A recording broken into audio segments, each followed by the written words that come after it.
Yes, good afternoon, everyone.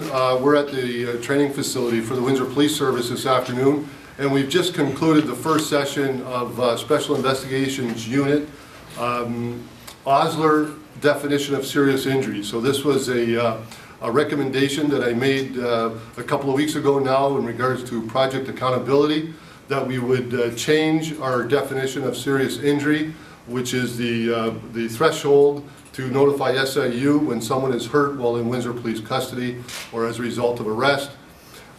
Anyway, Director Scott agreed immediately to provide that training. We've had the lead investigator, Steve Gibbons, and Bill Curtis, the executive officer from SIU here, just complete the first training session with about, I don't know, maybe 40 or 50 senior ranking officers of the Windsor Police Service. And this is the first of 5 sessions. We've also invited today our policing partners from around Essex County, the Ontario Provincial Police, as well as Amherstburg and LaSalle Police. There's members from all of them here to take part in the training. It was excellent. It eliminated a lot of the ambiguity that we had from before to today, and I anticipate a much more seamless response to serious injuries and our obligations under the law in that regard. And I would like to have Bill Curtis come and join me and certainly answer any of your questions and provide any feedback. Sure. We're pleased to be here today. This shouldn't be an adversarial process where the SIU is dealing with police services. We're working from the same legislation, and it's necessary, I think, to come to understanding in regard to what serious injury is. The SIU has been in existence for 21 years now, and serious injury was never defined within the legislation. However, going back to the early years, the first director, Mr. Osler, defined what serious injury is, and we've been using that definition from that time, and it's very reassuring that police services are committed to also use the same definition. We appreciate that, Chief. Thank you, Bill. If there's any questions. So how many police services across the province use the Osler definition? Well, we're hoping all of them do, but I would think the majority of police services are using the Osler definition now.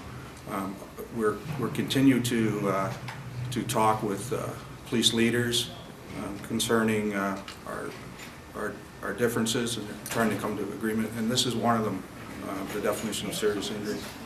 How often do you do these training sessions with other police forces?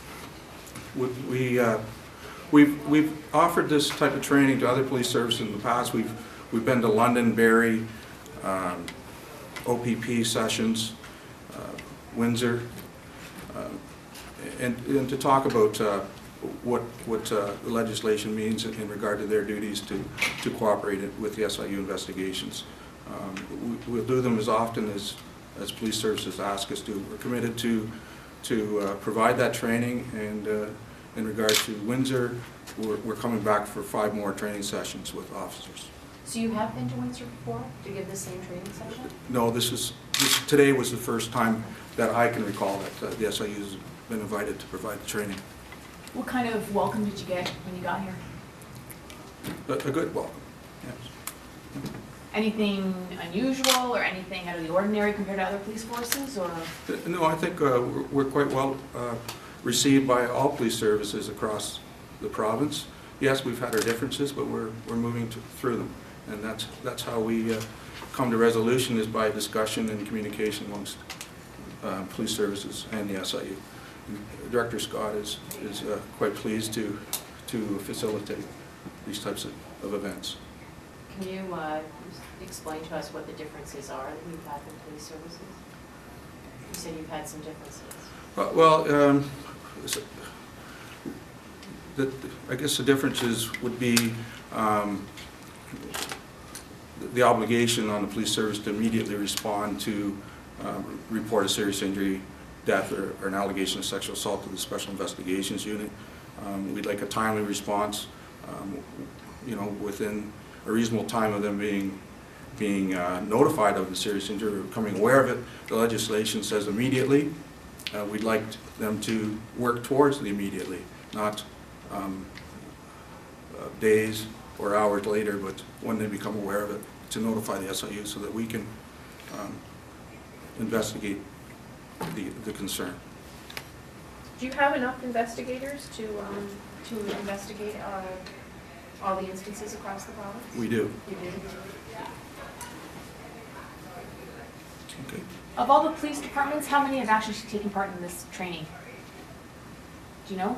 You mentioned Londonderry, but I'm not sure how many. I haven't got a count. There's been a number. do the majority of police forces across the province say, yes, please come here and help us train, or no? I can't say the majority have. However, the SIU offers training to frontline supervisors courses at the Ontario Police College. So the majority of police services across the province have had the opportunity to obtain training on SIU at that college, as well as all recruit classes have obtained an SIU presentation. So I would say that most police services are welcome that kind of input from the SIU. Today was your first training session. When are you back? Do you have a date already? February 2nd. February 2nd? We're coming back for the next 5 Tuesdays. The next 5 Tuesdays? Yes. Okay. I think the last training is March 6th. I think it's in the first week of March, yeah. And so everybody's going to take the training? Everybody across the organization, Okay, civilians and not civilians. not civilians? So all uniform officers?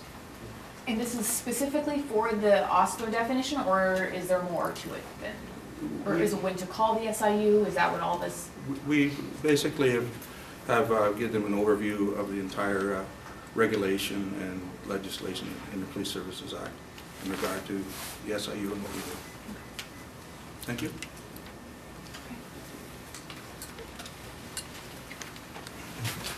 Okay, thanks for coming, everyone. Appreciate it. So, you get it all? Got it all.